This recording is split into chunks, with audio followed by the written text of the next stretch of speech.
Hi, everyone. Good afternoon. This is Xinghao Wu. I'm the Dean of Office of International Affairs of National University of Kaohsiung. So it's my pleasure, also my honor to meet you all guys virtually. For the last forum, it has been very successful. So today we'll have a very interesting topic about the AI and Industrial 4.0 technology. So today I proudly present you several speakers from National Pingtung University and also from Rajarambapu Institute, Technology Institute from India, and also from the National University of Kaohsiung. So first of all, I'd like to introduce you the Dean of the Pingtung University, Dean Professor Zheng Yaoting. Hi, nice to see you Hi. again. Yeah, good afternoon. Yeah, good afternoon. Yeah, so would you like to say some greeting words to us? Yeah. Well, I think Well, during the past few meeting, and I have joined, and I think this is a very successful meeting for all the participants, not only the professor, not the speaker themselves only, but I think to the participant, either the student or either is a staff or a professor from different university. I think this is the fruitful one that will help us to learn different subjects in different area. I think that last semester we have forum mainly about the SDG subjects and yeah. either in economics or in other area. And Yes. this semester we are going to talk a little bit about I think the something about information technology, and what I understand today will be in the artificial intelligence. So I Yes. think there will be something that would be interesting for all of us to hear as well. So I wish the best to the success of this forum, and the best to all the participants. Thank you. Okay. Thank you very much, Professor Zhou Zheng. Professor Zheng is also a scientist. Okay, it's Uh, in the field of uh, Physics. physics. Yes, thank you very Physics. much for Yes. coming. Okay, so thank you very much for the welcome greeting from the Dean Dean Zheng from National Pingtung University. So now I will proceed to the introductions to the speakers today. First of all, I'd like to introduce you Professor An-Chao Tsai, Professor Tsai from Yes. National Pingtung Hello. University. Hi. Hello. Hello. Yes.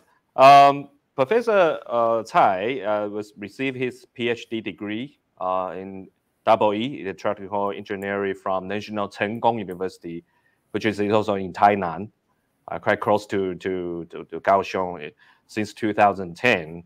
And during 2011 to 2014, Professor Tsai was a senior software engineer, worked at Foxconn.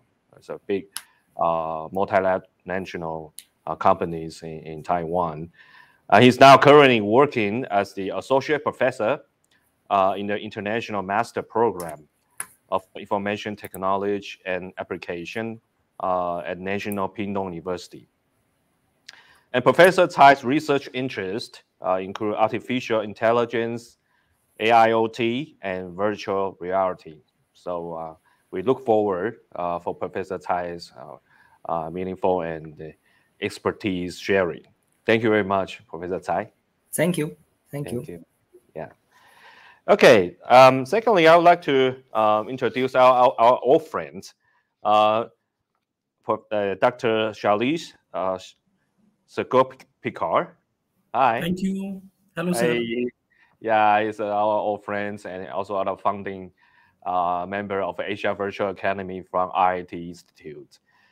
Professor Shailesh received his PhD from Visvesvaraya Technology University at Belagavi, Karnataka, from the Department of Mechanical Engineering. He also received his Master in Technology from Warshad College of Engineering at the Sangli Mahashatra. It's also from the Department of Mechanical Productions.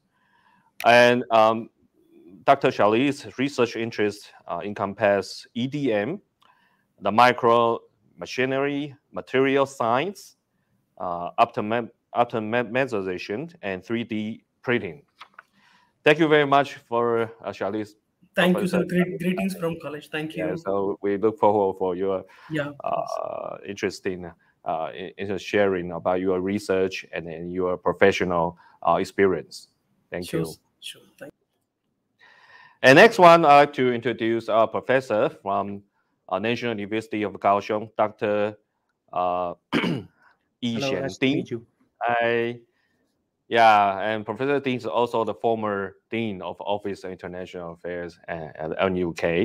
And he's now the Director of Department of Information Management at NUK. And Professor Ting's research interests, including the social network analysis and mining, data mining, knowledge management, web mining, and big data and open data, and also the machine learning.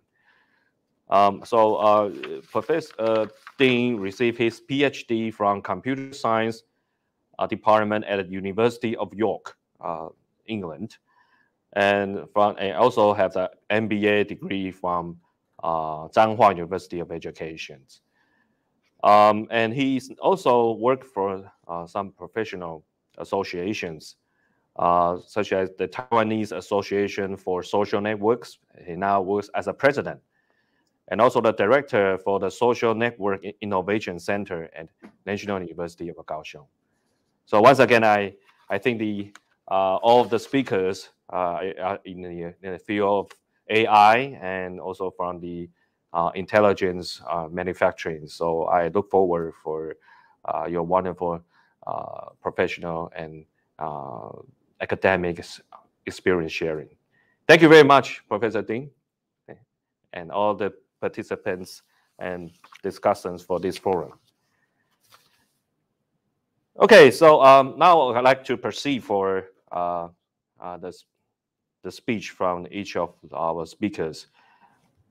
This is pre-recorded, so first I would like to introduce you the Dr. An-Chao Tsai. Professor Tsai is going to give us a speech about the introduction to our AI application. Okay, thank you. This is An-Chao Tsai from National Pingtung University, Taiwan, and today I'm going to share my research in AI. There are three steps here, and the first one is drug peer detection, and the second one is occluded face recognition, and the third one is pigmented facial skin analysis. So the first one is we have a cooperate with a hospital because the hospital need to recycle the pill or recycle the medicine every year. So they want to develop a system which can help them to automatically classify the pill. So that's why we have a develop a system like this. So at first you have to do the pills localization. After you locate the pill, then you can do the pills classification. So in localization, we apply with ResNet 50, and for classification, we adopted with exception. And this is our collected image in our dataset. So totally we have 12 classes of type of pills, and for training data we have more than 2 million image training data and 34,000 for validation and 1,100 for testing data. And this is a kind of some experimental result, and this is for drugs localization. We can see the proposed method enhance the feature pyramid network. We can outperform than the other networks. And this is the result that is for classification. There's some numbers here. We can show here, for example, this is show 71, and this orange one show 154. This is actually the label. So that means our proposed system, they can successfully detect the type of the medicine. And there are some failed case we try to show you here. For example, like type A, this kind of medicine, they are all come from the same company, so they have the same symbol here on one side. The other side, maybe they have a different kind of text. For this is hard to detect. And the second one, because they have a similar color or similar color with a similar shape, and they don't have any imprint in both sides, so it's also hard to detect. And the other one is they only have a line imprint in the middle, and this is also too similar. For this kind of a peer is also hard to detect. This work is already published in IET Computer Vision 2020, and the other work is partially occluded face recognition because of a COVID-19 pandemic. So now everyone is wearing a mask. So when we are wearing a mask, actually it's very hard to do the face detection or to identify your identity. So that's why we have come up with a system like this. So at first we do the face detector to detect your face, and after detect your face, we go through with some image processing technique. Then we do the feature extractor, then to find your identity. So for the face detector here, and we use VGG, and for a feature extractor here, we use ResNet here. And in our face detection process, we apply with this kind of a SSH. SSH is a single stage headless, because we thought the face detection should be work very fast, or should be work in real time, and this single stage headless can fit with our requirement. And also for this kind of architecture, we can also detect like a big face and a medium face or the small face. So that's why we adopted with this kind of a network. And this is a part of our data set. And in our data set, for Occluded data set is somewhat like this. Is 25%, and this is all 25%. They have a mask, and this is glasses, and this is 50%. You have a mask cover with your nose.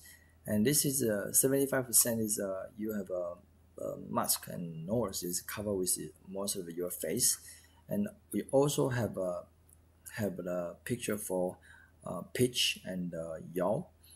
And this is a experimental result from different kind of angle and with a different kind of a distance. So we can see average we can reach like more than 96% performance in pitch and yaw. And for Occluded recognition, we also test with different kind of a distance. And for 25% Occluded in mouth or 25% Occluded in eyes, we all can reach more than 90% accuracy. But for 75%, you can see the performance is worse, because for 75% actually you have very few feature in your face, because it's almost cover everything in your face. So that's why your performance is not that good. And we also compare with some other method. You can see the proposed work we can perform well, even there's a 50% Occluded, we can achieve more than 80%. But the other two works, their performance is around 60%. This result is running in this data set. So if you are interested, you can have a look. And this work is also published in IEEE Access last year. This is another result that we cooperate with dermatologists to deal with this hyperpigmentation problem. And because this machine, what we saw here, this is come from this Canfield Imager. This is their commercial product, but this machine is quite expensive, so there are very few hospitals that really buy this kind of a machine, because this is not for treatment but only for taking picture.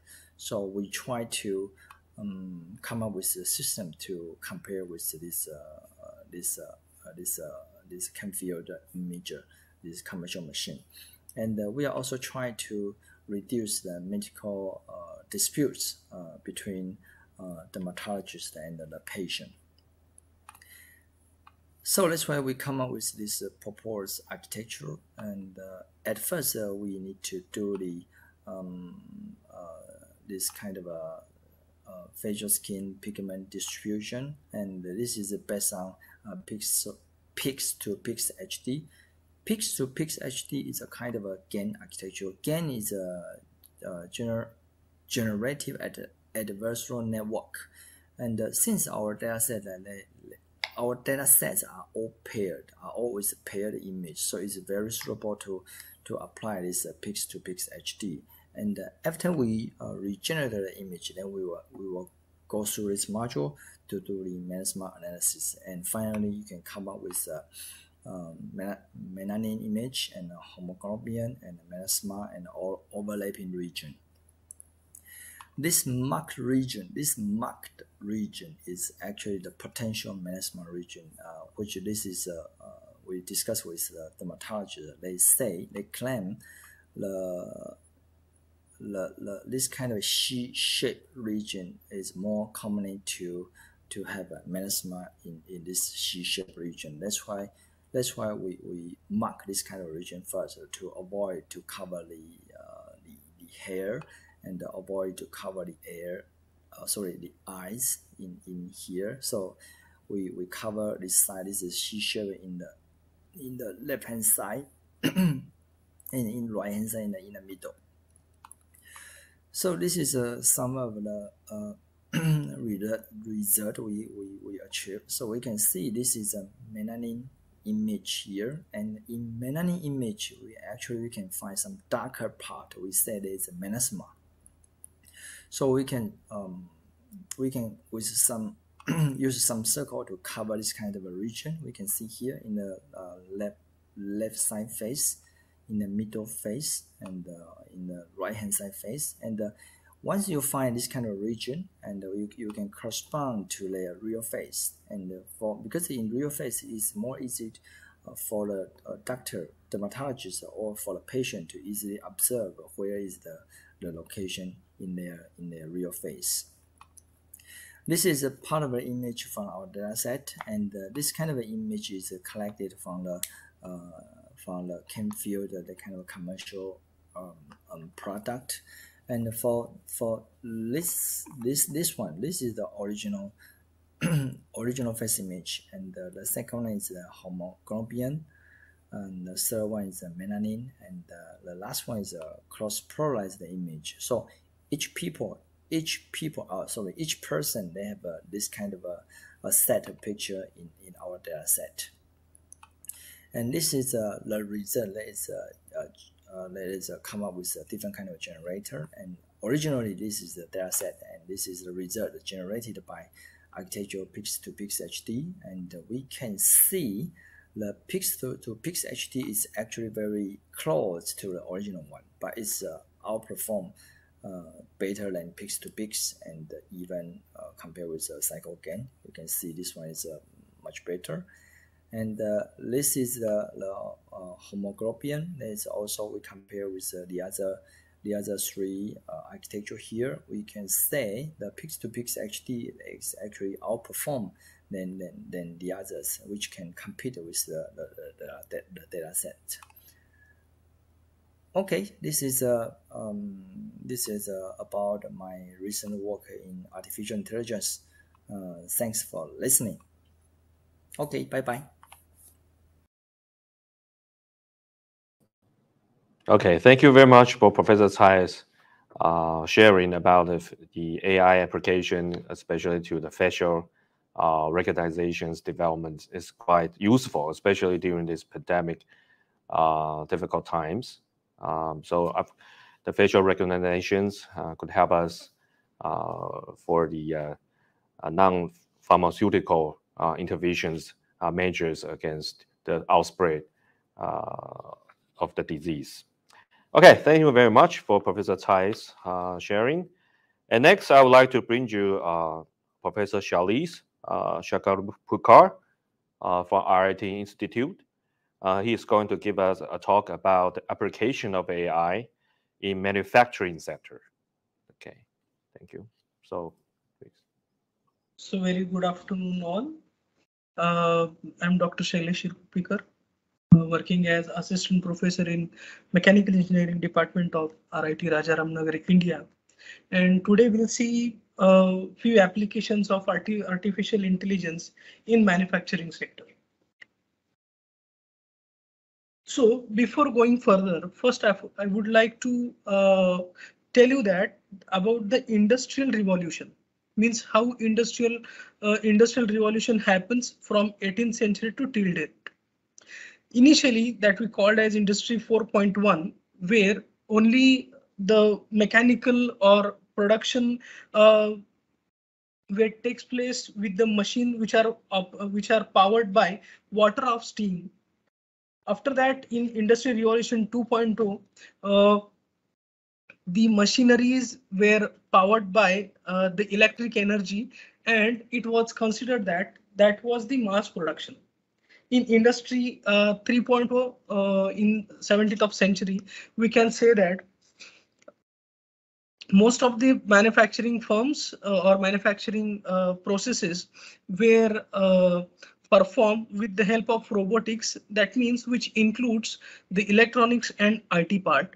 And now we are in Industry 4.0, that is today, where we are using cyber physical systems that we called as in we are using artificial intelligence, we are using robotics, we are using deep learning, we are using machine learning, we are using machine vision. So all those things, and make sure that there should be a very less defective part. And of course, the intention is to increase the rate of productivity, and also it increases the level of complexity in the manufacturing field. So, to begin with, first I would like to tell you the definition of artificial intelligence.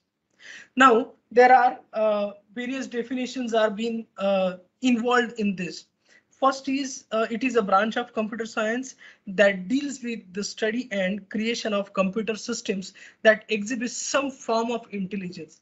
Means a basic program or basic kind of software which is being run through some kind of intelligence in that. Okay, that was the it was the definition provided by the Patterson, but later on, where the programs been run with the help of some heuristic approach. That means the optimistic approach. And again, Eugen and Dreve, they modified the definition in a such way that this is the mental facilities through use of computational models. Means we have various types of models are involved, and we are providing some kind of freedom to them to take a certain decision, right? That is artificial intelligence. In better way, we can say that a man-made that is artificial. We people we are having our own mindset, that is our natural intelligence. And when we are making some machines, or when we are making machines to operate through different kind of softwares or algorithm, then and we are providing them, or will give some kind of freedom to them to take a decision, that is your artificial intelligence, right? So we can define as it is a man-made, that's why we are saying artificial, and thinking power, that means a decision making power, that is the intelligence. And we have to combine these two words to make artificial intelligence, and we are making our machine more smart, more intelligent, and more decision making. So the history of artificial intelligence. Actually, it was initiated in 1950 with some very basic projects, right? After that, in 1956, it was also evolved, but though it was evolved, but still it was in a most of in a theoretical way. Uh, it didn't reach towards some kind of applications. But when Deep Blue, that is one of the AI system used as in a games, it was introduced as a chess player, and one of the chess expert actually lose the match with that Deep Blue, where the Deep Blue is a artificial intelligence player. Okay, when we are playing the games along with the computer, right? Along with the computer means the computer has that artificial intelligence, and it takes the decision by considering the opponent, right? Means whether it is a beginner, whether it is a moderator, or it is expert. According to that, that computer is taking decision. Similarly, Deep Blue was a chess player that was the AI based, and one of the expert in the chess player lost the match against the Deep Blue, where these AI start evolving in the society, and people started to get different applications of AI. Though it can be a field of finance, it can be a field of marketing, it can be a field of social network, it can be a field of manufacturing, IT, network, so on and so on and so on. So from 1990, the use of artificial intelligence increased drastically, and it is applicable to in all domain, including sports and medicines. Again, one more part that I would like to discuss about what happens if we have a normal computer program, okay, where AI is not being used, and another program where AI is used. Means see, few students may think that if there is algorithm, it can run right by their own and take some kind of decision. Okay, whenever the program is not attached with the AI, then it will only follow the algorithm provided by the programmer. It will not take decision by its own. But when we are programming with the help of artificial intelligence, then it uses the heuristic search method. Heuristic search method means what? The algorithm start finding the optimum way to get the answer instead of following the regular path. So when we are introducing the heuristic method, if we provide the program along with the artificial intelligence, then and then only algorithm will try to find out the best possible way to get that particular solution, and which is different from the regular algorithm. Now, how AI works? See, it is works on the knowledge. Knowledge means what kind of knowledge or information data set we are providing to the algorithm. In that, we'll categorize that knowledge in three parts. First is the procedural or operational knowledge. Second is the declarational or relational. And third is the heuristic knowledge. Means in procedural knowledge, we'll give a straightforward information, right? Means how it going to start, when it is going to start, when it is going to end, what kind of activities that algorithm has to do, that process has to do. In relational knowledge, we are providing the relationship between different algorithms, right? So that by considering that relation, our AI can take some kind of decision. And third is the heuristic knowledge. Heuristic knowledge means it is a spontaneous decision making technique where the algorithm finds its own way to get that optimum solution. Now, I would like to discuss about artificial intelligence versus machine learning versus deep learning.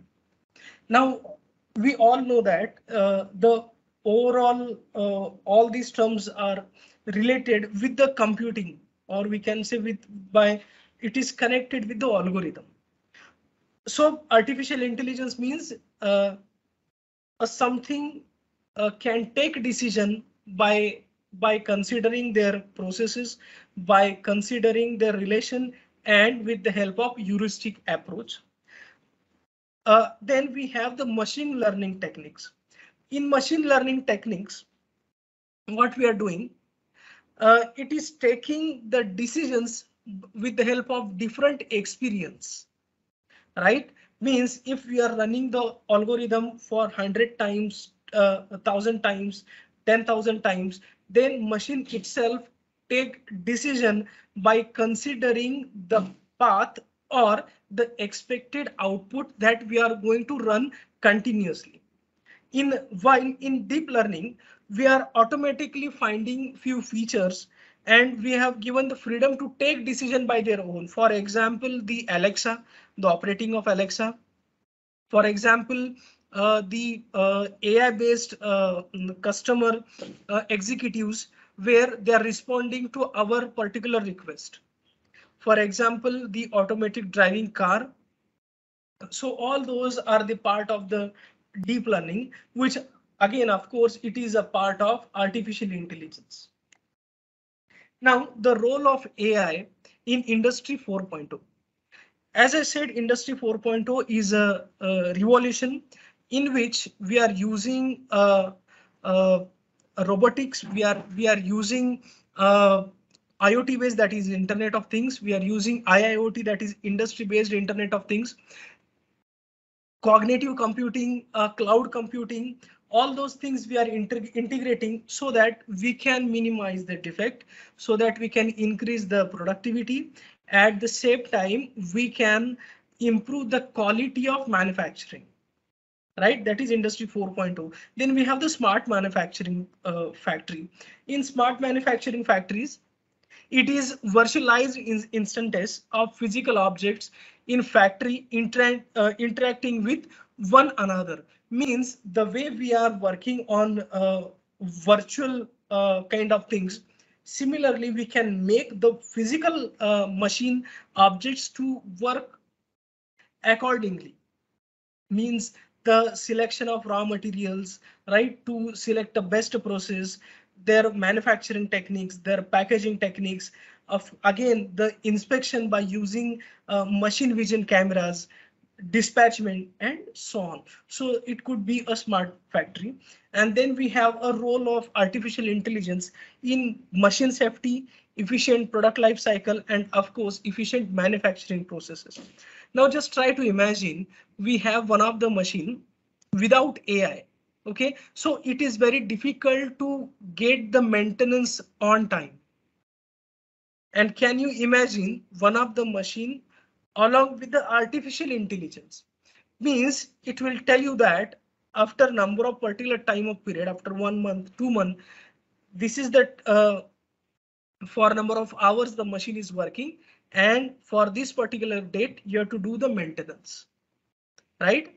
So when we received such kind of reminders from the machine, that means the machine is taking the decision of maintenance. That means it is one of the best safety feature for that machine. Now I would like to show some case studies. One of my favorite case studies, that is BMW factory. I hope you will like it.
So as we can see that now we have the artificial intelligence on a shop floor where we can easily find out the defects, right, with the help of cameras. These are the machine vision concept, and we can of course eliminate that defect.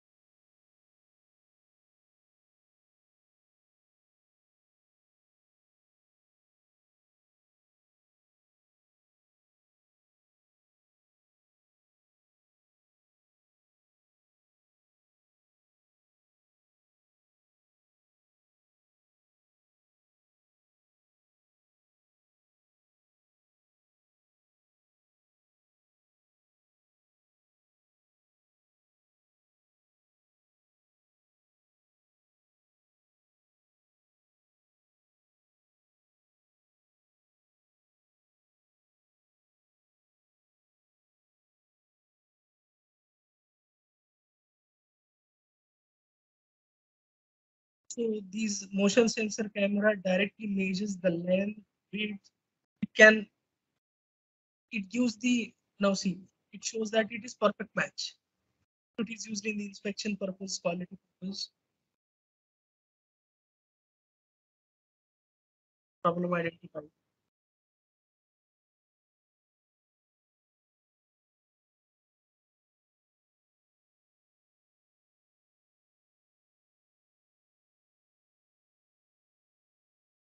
After that, I would like to show you one of the case study in which AI is used for the quality inspection.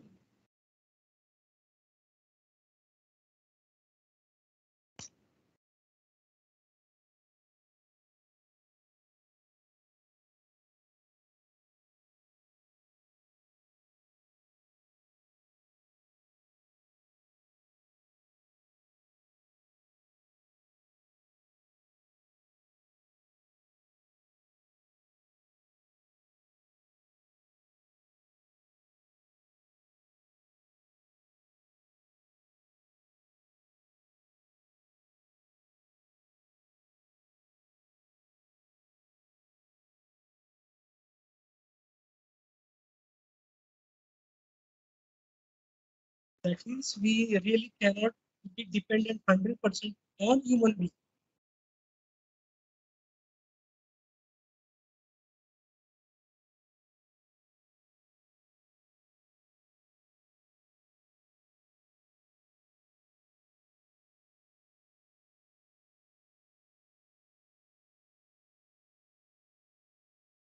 As we can see the defect, it will identify.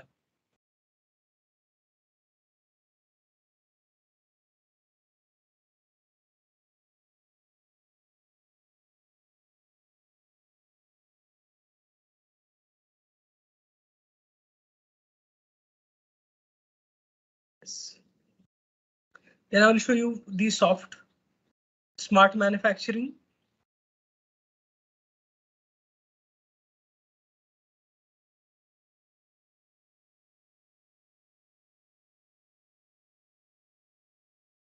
It gives the clear differentiation between when we are using a normal company and when we are running a smart company. Because when we are working a conventional way, of course, we do not have, we have to monitor on the floor.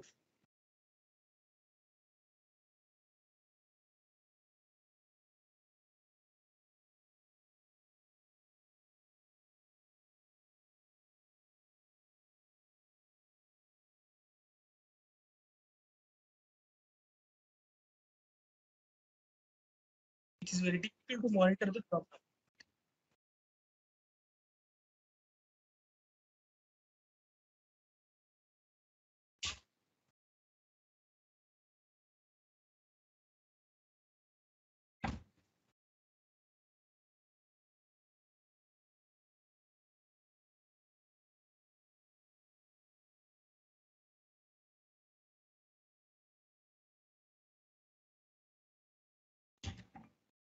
So as we can see that the machine is continuously working.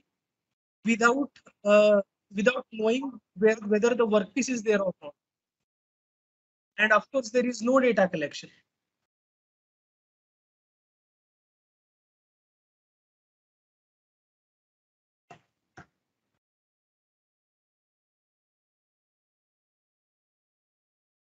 But when that one of the entrepreneurs shifted to the smart factory, that means he can able to collect each and every information on his device.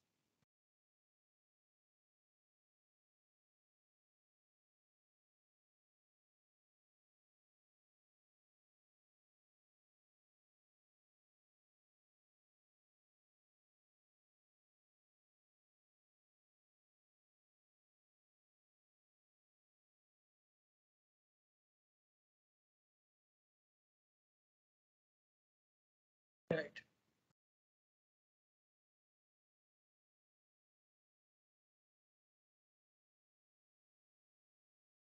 So now it is very easy to identify the problem, to work on it, and make sure that the continuous process is.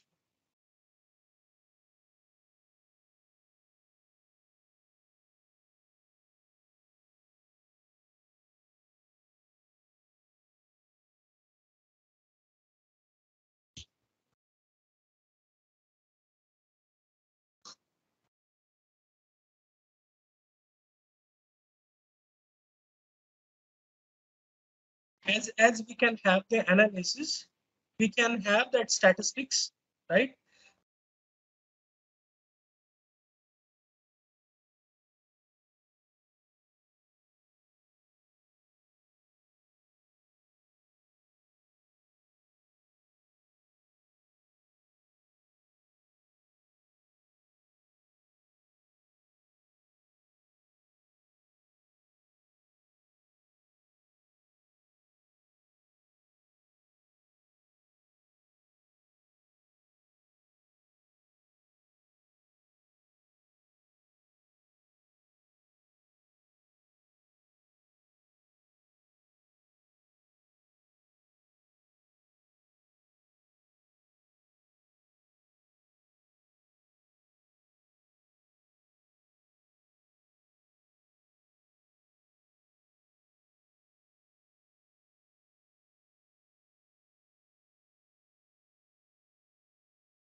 Hardware and software.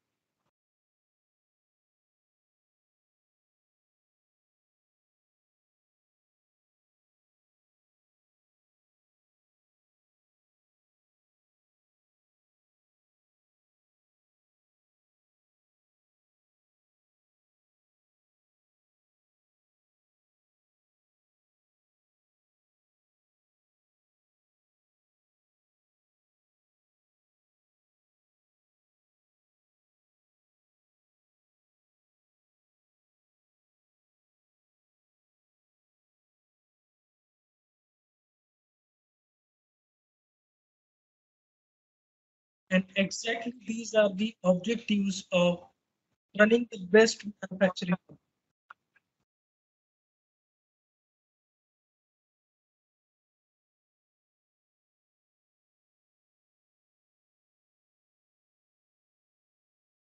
So thank you for your patience listening, and I would be happy to answer your questions if there are any.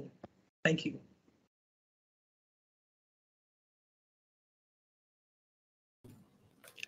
Okay, thank you very much for Dr. Shaile's sharing, and especially for those very brief introductions to the basic principles and ideas of AI and how it applied to the manufacturing sector, and also three very interesting case studies to make us more understanding about how the AI technology could help the factory and for the quality inspections. Okay, thank you very much for Professor Shaile's sharing. And now we'll move on to Professor Ding I-hsien, Dr. Ding I-hsien. He is going to give us a talk about the RPA as a tool for social media marketing, the good, the bad, and the ugly. Okay, please. Good afternoon. Today I'm very happy to be invited to have a talk in Asia Virtual Academy 2022. The topic today I would like to give to you is about RPA, and the title is RPA as a tool for social media marketing, the good, the bad, the ugly. And I'm from National University of Kaohsiung, Taiwan. So before my talk, I would like to give you a brief introduction to myself. And I'm graduate from the University of York, and I got my PhD in computer science, especially in the area of AI. And now I'm an associate professor from the Department of Information Management, National University of Kaohsiung, and I'm taking the position of chair of the Department of Information Management now. And my research are focusing on social network analysis, web mining, and especially in the artificial intelligence. And today, so what is RPA? The term RPA is referred to robotic process automation. So the RPA can help us to automate the repeat manual process. It can reduce the human power. And also we can design a cross-system process. Actually, we can integrate different processes in different systems together into one. And also we can develop some algorithm to solve some specific problems. Okay, so from this photo, we can find the RPA. We can integrate the AI concept also into the RPA, because RPA is robotic, we can make it smart, and we also can make the process the automation. So we call it the intelligent automation process. So the RPA now is very useful in many areas, just like the customer service. We can use it to design some process automatically to help the company to develop a customer relationship management system. We also can use it for accounting, to use it for financial service, or even healthcare and the human resource. And the most important is the supply chain management, because supply chain management is a very important process in the Industry 4.0. Okay, so for Industry 4.0, not only the production automation, or we involve the AI into the production, but also the supply chain, because in many industries, the supply chain is very complicated. Just like if you have a very big semiconductor company, you can see the supply chain is very complicated and very important, because if you cannot manage the process very well, you cannot product the products very on time. Okay, and also the RPA very fast and scalable, so we can use it to speed up the process and even repeat and repeat. So from this photo, we can see the robotic even is 10 times of the faster the speed than a human. Okay, so it can use the RPA for us to solve many problems, to speed up the process. And from the system side, we can see the system that can do robotic desktop automation and robotic process automation, and also the data injection. And system that thinks, they also can use to the connective RPA, just like we can use it to recognize the face or recognize the behavior. And we also can use RPA help us to learn something, just like we can use deep learning algorithm, or we can use some sentimental analysis to understand what people are talking about from the website or from the text. So actually, this is the basic idea about the RPA. So now I'm moving from the RPA concept to the RPA for social media marketing. Okay, So actually, this is really implemented in a real environment. Now, when people are doing marketing in Facebook, we usually use many of the cell phones help us to do the marketing. Just like we can have many accounts, just like 100 accounts, and we have 100 mobile phone here. But in the past time, traditional way is we need some people, human, to here to click on the screen of each of the mobile phone, and then just like we can share, we can like, or we can discuss something here. But actually, this is not real account. They are fake accounts. Okay. And now if we use RPA, we can integrate all the process together. We don't need a human to stand up face on the mobile phone and then to do the process.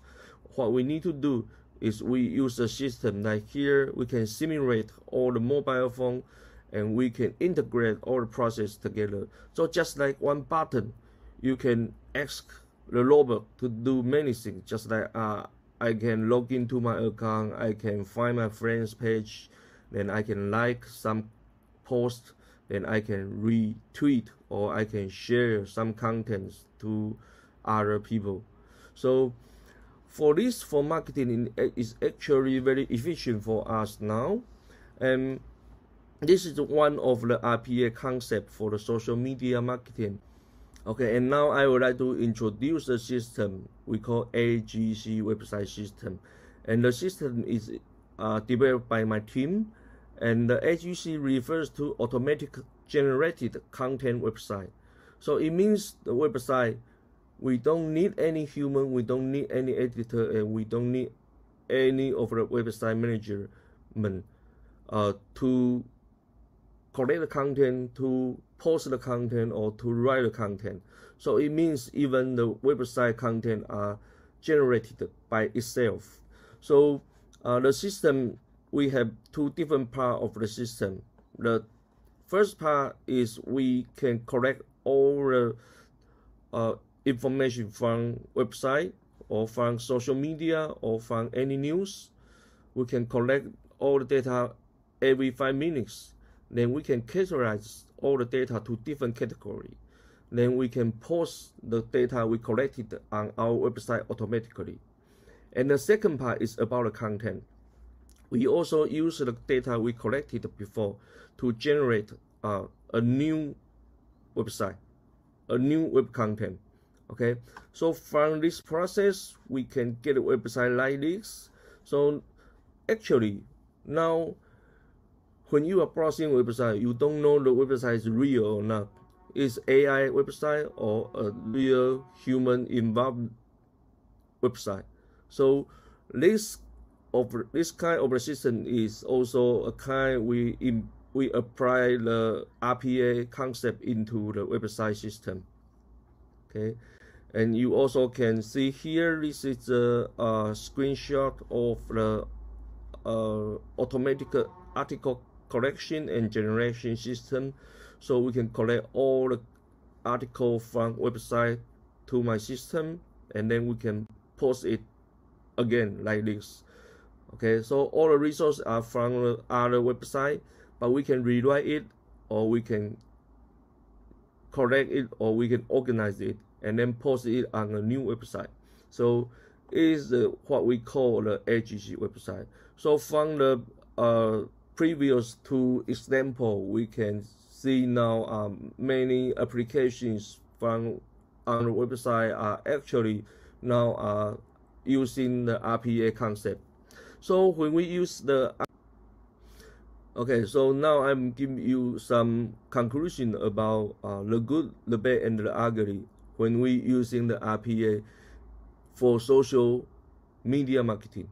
Okay, so the good is RPA is very helpful for us to speed up the marketing process on social media, and you can decrease the requirement of human power. Even we don't need any human power for the social marketing, and it can work 24 hours and whole year, 365 days, and we can even answer our customer question automatically. We can do all the process automatically, and it's very helpful for social media marketing to get fans efficiently, and also cost down, and it looks very fancy. So this is the good side of the RPA for social media marketing. And what is the bad side? And actually, it's fake webflow. You from the previous example, you can find all the process and all the works are done not by human, it's by AI. Okay, so it's a fake web flow, fake social media flow, fake customer experience. So we need to care about, actually it's not real. So for us, we need to have a basic idea, understand the web flow or the social media flow is not real customer. And the SEO algorithm of Google may change rapidly, so we need to change our algorithm. So maybe we need to change it every week. We need to rewrite the algorithm, or we need to recoding. Okay, and the operators of the RPA need rich experience. Actually, we need to be trained just like a programmer, something like this. And the last one is about the ugly. Okay, so the ugly thing about using the RPA is it is considered as a hacking way for social media. Okay, so actually we are fighting with Facebook or fighting with Instagram every day, fighting with Twitter, because they treat us like we are a hacker. Okay, so sometimes your account will be banned, sometimes you are not allowed to use the social media. And then who run social media marketing will not focusing on the content of their product and content. This is the most important one. Actually, when we are focusing on how to make the process automated, we will not focusing on our content. We will not create high quality content. We only create the numbers. Okay. So, and next one is when using RPA in politics may affect the result of election. So actually now we already have many examples about the social media may really affect the politics election result, just like the US election. We can see many bad, many ugly things from the RPA when using RPA for social media marketing. And also it can help the hate group. Hate group can to help hate group to spread the hate idea or hate concept. And the last one is about the cyberbullying. It's very similar to hate group. It can increase the cyberbullying on the website, just like we can put some bad content, bad comment automatically.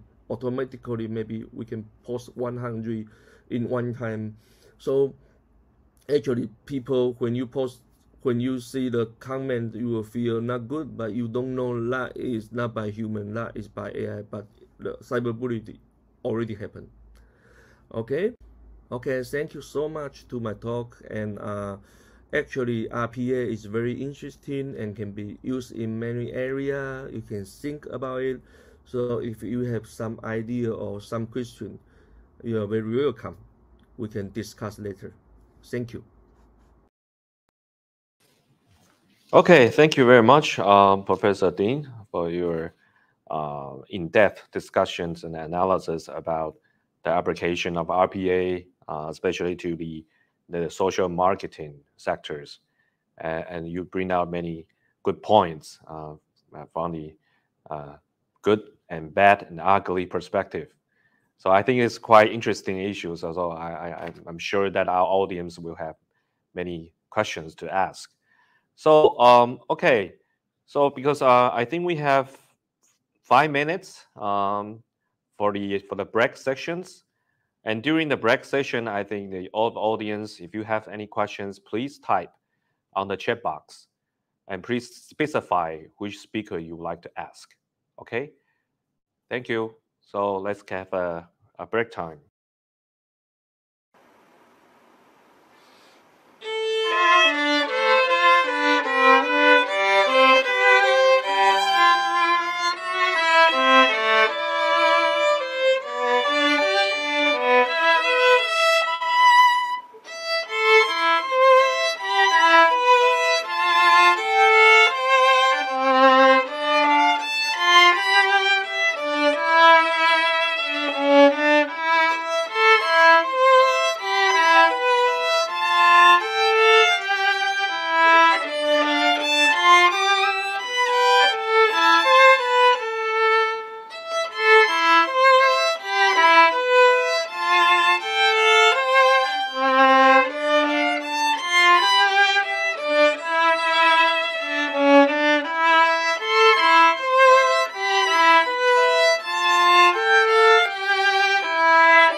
Okay, so we'll resume our discussions.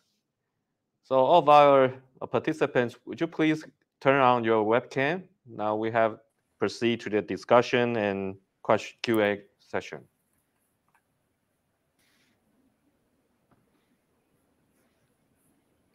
Professor Shailesh, would you open your webcam? Okay, thank you. Yeah, I think we learned a lot from each of our speakers and different perspective of AI applications to the manufacturing sectors, to the facial recognitions, and also for the social medias. And we know there are a lot of plenty of potentials for this AI technology development. So I think before we proceed to the lead the floor to the all audience, I think as a moderator, I have two questions, two questions, and I hope that each of your our panelists could have a quick response to my questions. And first question is, I would like to know what are your comments about the impacts, about these AI applications and for these smart manufacturings. Would that have some impacts to our labor opportunities? Well, so I'm wondering whether you can give us a quick comment on how to compensate the traditional skilled workers during this transition period. I think probably it's very evolving technology, but we can expect that the AI technology will replace many of our traditional manufacturing or production process in the near futures. So what are your comments about how we train or how we compensate the traditional skilled workers if he lacks of knowledge and the skill of using this AI technology? So first of all, I would like to ask Professor Shailesh, would you like to give us comments about these questions? Yeah. Okay. Yeah. Very true, as you are saying. As we are moving ahead with AI and such kind of techniques, the work which is going to perform by the labor, of course, it is going to reduce. But similarly, we have to see about the productivity as well. The rate reduction in the rate of defect as well, and it was observed that such kind of modifications of such kind of techniques, they are raising the bar of the quality, and to cope up with that, we have to train our labors in that direction. So directly, I'm not saying to reduce the labors, but we have to uh, train them in a proper way where we can accommodate them, where we can introduce them with a new technology. Okay, thank you very much for Shailesh, Professor Shailesh. And so maybe we can ask Professor Ting, would you like to give us a quick comments about the question about the impacts to opportunities of the labor markets? Okay. Yes. Dr. Ting, thank you for the question. Yeah. Yeah. Thank you for the question. Actually, I also been asked for this question many times. But from my point of view, we don't need to be too worried about this one because I think it's not be a very rush process. It maybe take 10 to 20 years, then we can see what will happen. Maybe the job will disappear. For our traditional job will disappear. So for our student or for our next generation, maybe new job were created. From our experience, new job were created. So for all the students, now you only need to do it. You need to know more about AI. You know how to control AI, and the most important, you know how to program it. Yeah. So now I think most of the university in Taiwan, not only the department of something like information management or double or information engineering, most of the students, they need to understand about the programming. So after that, I think maybe in the next 10 years, you will be very quick to adjust to the new job. Yeah, that's my idea. Thank you. Yeah. Okay, thank you very much, Professor Ting's response. I think as education also could fill up the gap during this transition period, of course. And last, I'd like to ask Professor Tsai. Would you like to Yes. give us a quick comments about this? I think this is irreversible because we all know Taiwan is getting into an aging city, and our birth rate is very low. Now it's very low here, so we may meet this kind of situation after some time. But I think there's still something that a human can do, because if there's like a more caring, the kind of a stuff, or more some kind of stuff where you need a human to interact, not just computer. So for example like a nursing or like a social worker, they all especially need the human to show their care. But for AI currently, they still cannot do something like that. But there will be more new jobs coming up. For example, like software engineering, design, maintenance, or some kind of a supporting stuff or training, that kind of stuff. There will be some kind of a new job in the future. So we have to maybe think like what we can do and what AI cannot do. Maybe this is a kind of a opportunity for some people in the future. All right, thank you. Okay, thank you very much for your time, for your insightful comments about creating the new opportunities because of the evolving technology of AI. Okay, so I have second questions. After this question, I will leave the floor to all the audience. We already have a couple of questions on the board. My second question is about the metaverse. We know that it is quite a hottest topic, and it also provides a great prospects for future technology development in the next decades. So would you like to give us a quick comment on the opportunities and the prospects for the potential application of AI technology in the context of the metaverse? Okay, so first of all, I'd like to ask Professor Ting, would you like to give us any comments on the metaverse application of AI technology? Right. Yeah, I think for metaverse, AI is very critical, and some news even say is the key to open the metaverse by AI. Yeah, so it means if no AI, metaverse seems not possible in the short time. So we need to develop more and more AI technique and also application to it, just like how we can process the language, just like the facial recognition or the image recognition. And we also need to know how to create avatar, just like how to create a more human-like avatar, digital human. And also just like, metaverse may be the next better world, better field for the digital marketing. Also, we need a lot of digital marketing, intelligent trading, marketing, something like this. And in addition to AI, I think another thing we need to care about and the student must to learn is the NFT, and blockchain, and also cryptocurrency. I think this will be a very important role, play important role in the metaverse. Thank you.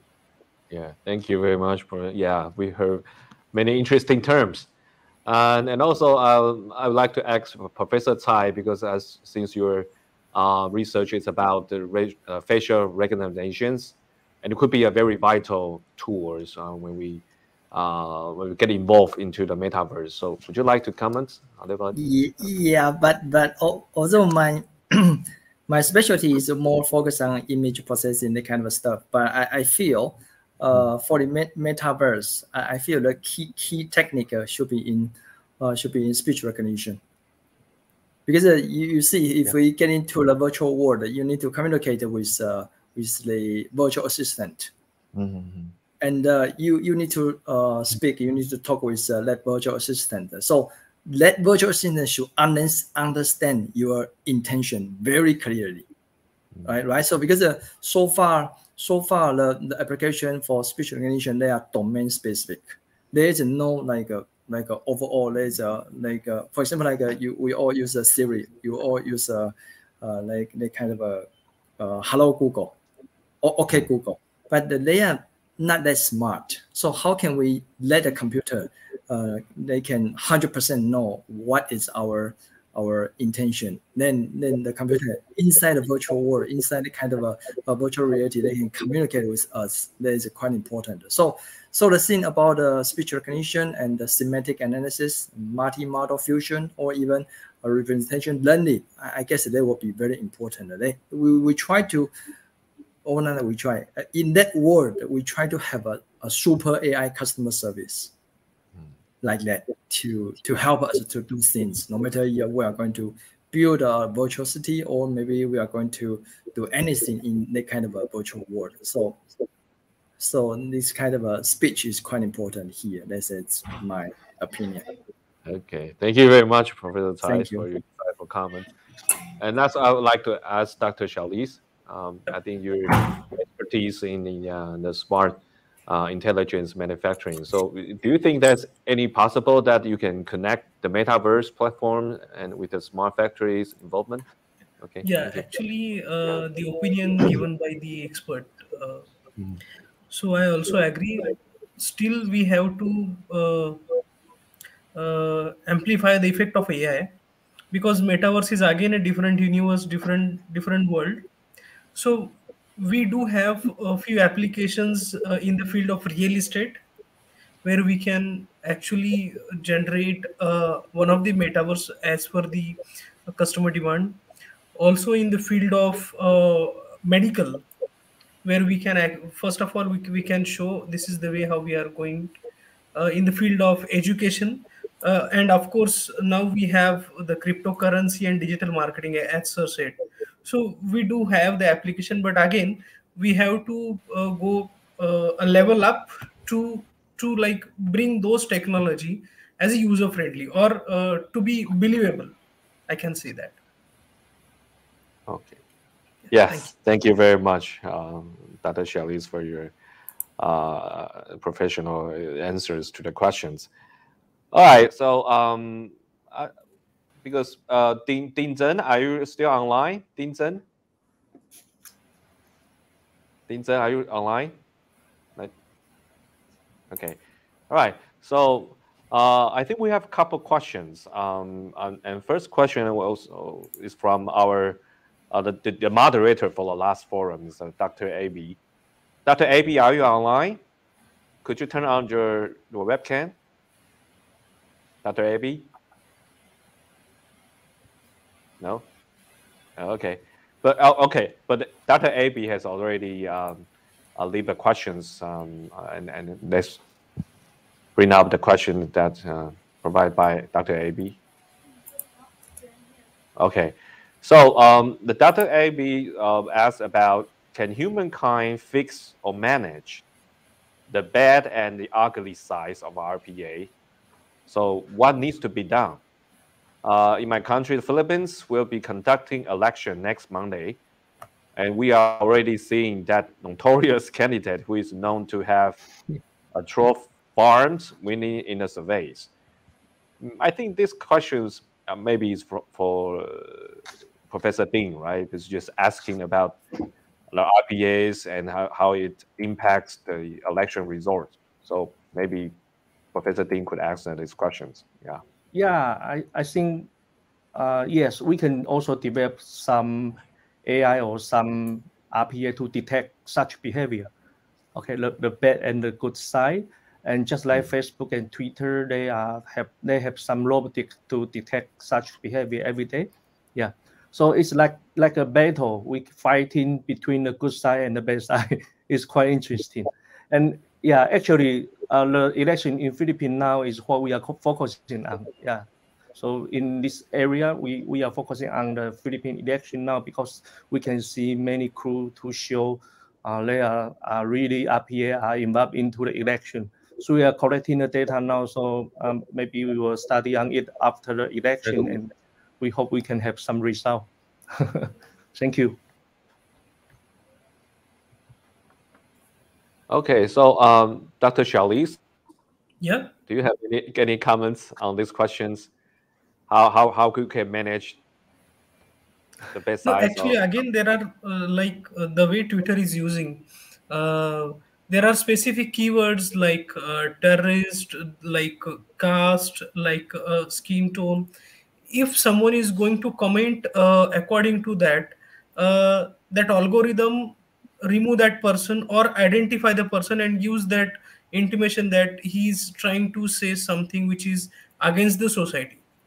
So in this way we can definitely work on it. Now nowadays Twitter is using it, so that's why we are identifying such kind of people from the crowd.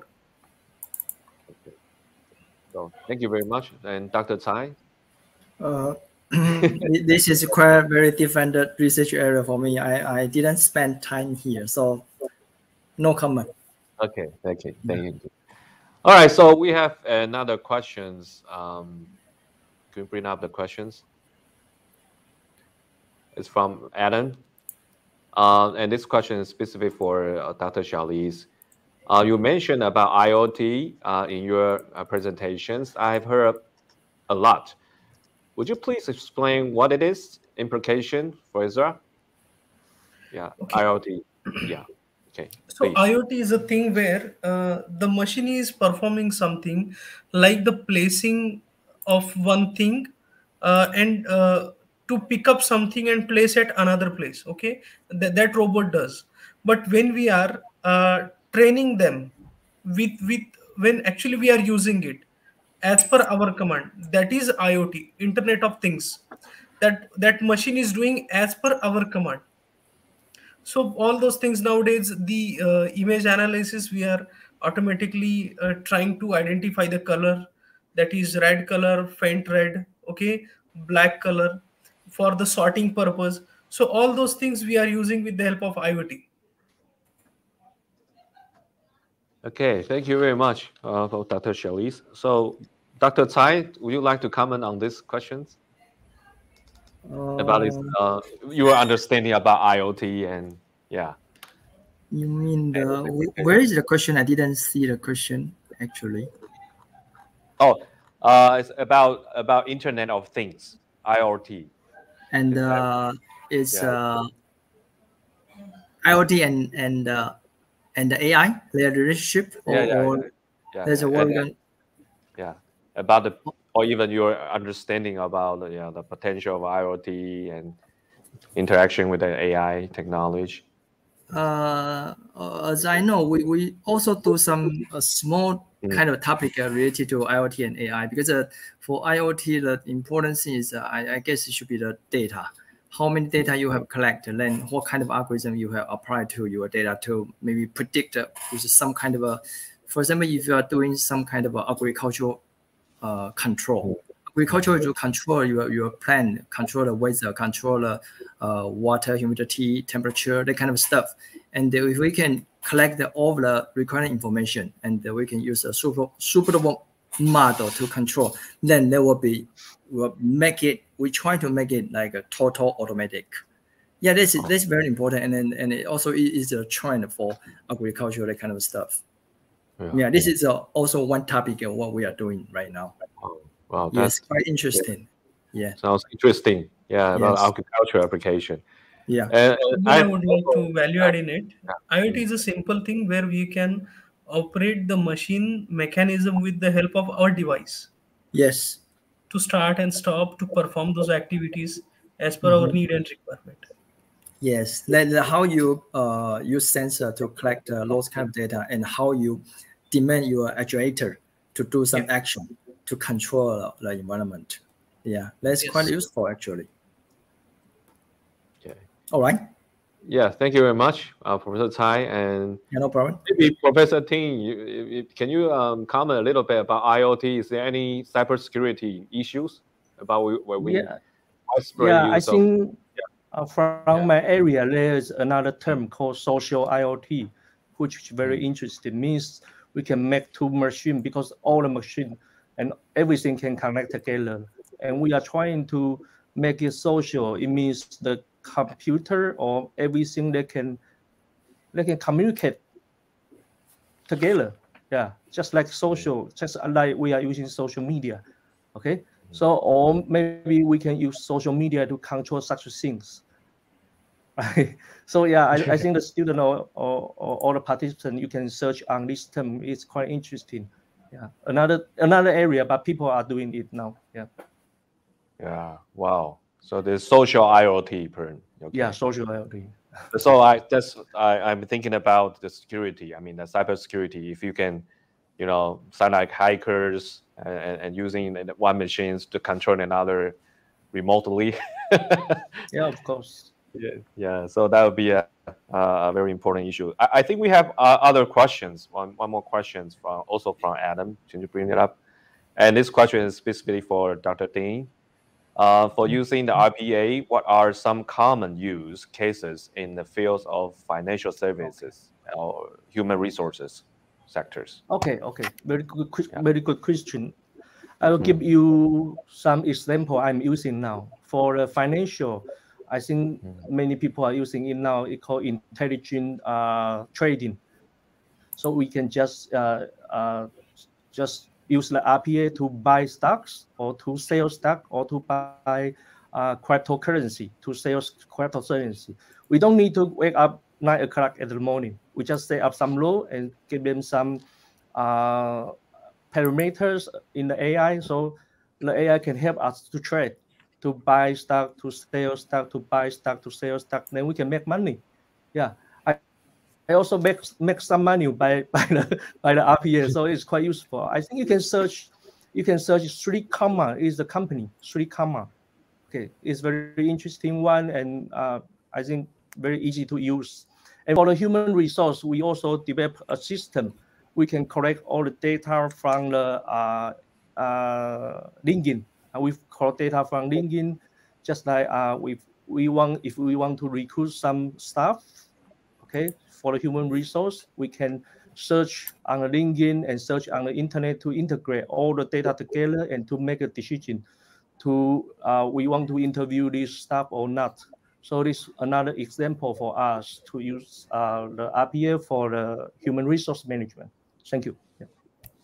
Yeah, very, very thoughtful and in-depth answers for the questions, and also bring up many opportunities for you using the AI technologies to the RPA to the field of financial services, the fintech, or the human resources.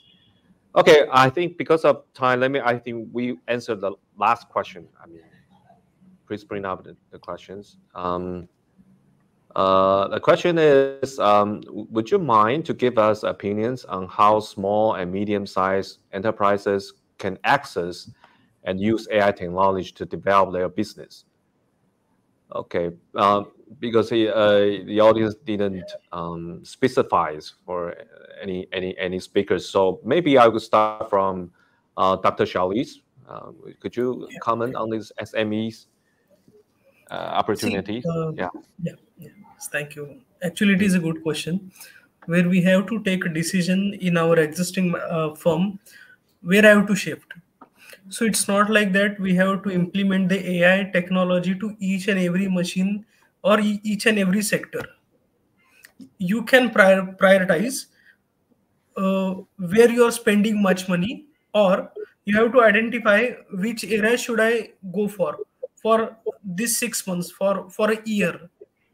Okay, actually what happens, the things like your maintenance of machine, the things like actually ongoing production, initially we have to implement AI over there step by step, because it is not a system where you can over a night you can change everything. We have to go step by step, make sure that the rate of implementation of AI, which is again matching with what kind of rate of production we are getting, and in this way we can go ahead. Means it's not like that we are implementing AI to each and every system of the company. You can define your plan of 2 years, 3 years, and in that way you can go ahead. That I can say from my end. Okay, thank you very much, Dr. Shailesh. So, Dr. Tsai, would you like to comment on these discussions? This is a bit hard because how do we say that for medium-sized For medium size or for small size, for this kind of company, I can only think about if they release the product, maybe they can use the very early the Professor Ting mentioned about sentiment analysis.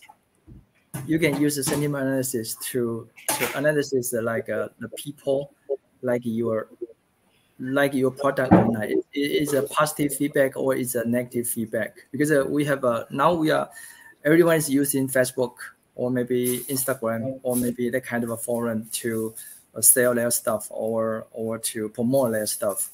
And if we know what is the feedback from the customer or from the user, then we can know this product is going to be like more popular or going to be something bad. Then by collect this kind of information, then we go back to maybe refix our product, something like that. Yeah, thank you very much. Yeah. So what about Professor Ting, about these social medias or any enterprises that many of them are SME? Yeah, actually, it is really a big question, actually. But my suggestion is for your business, you can find we call pain point. Yeah, pain point means which point you feel very difficult to start to continue your business, and then we search any solutions to fix the pain point. Okay, so from my experience, many companies they're trying to use AI, but actually their pain point is no need AI. You know, so many companies they say they want to use AI, but actually they don't need it. Yeah. So you can consult with a professor, you can consult with anyone to see is it really necessary for your business. If so, then we can also suggest you from your pain point to find a good solution and a very good AI technique or AI algorithm. Yeah, thank you. Thank you very much. It's quite practical answers about the pinpoints terms. I think Professor Ting has a lot of experience for consulting for SMEs. So in Taiwanese government also is promoting a policy about the digital transition. And the digital transitions, well, I think the government provided many fundings for SMEs to seek for the pinpoints and whether they need AI or just simply just a digital transformation. Yeah. Okay. I think it's because we're out of time. So once again, I have to appreciate for the speakers of Dr. Tsai and Professor Ting and Dr. Shailesh for your insightful comments and analysis in the fields of AI applications to manufacturing, the facial recognitions, and the social medias. Once again, on behalf of AVA, I would like to appreciate for your contributions and your thoughtful comments and analysis. Thank you very much for coming. Thank you very much. Thank you for giving us opportunity. Thank you. Bye-bye. So much. Yeah. And okay, so our next topic, I think the next forums will be the Red Up forums, and for the closures ceremony will be held on May 31. The topic is about the environment, social governance, the ESG trends in Asia. So stay tuned for our next forum and the last one. And thank you very much for coming to the forums, and I hope we can see you in the next forum. Thank you very much. Bye-bye.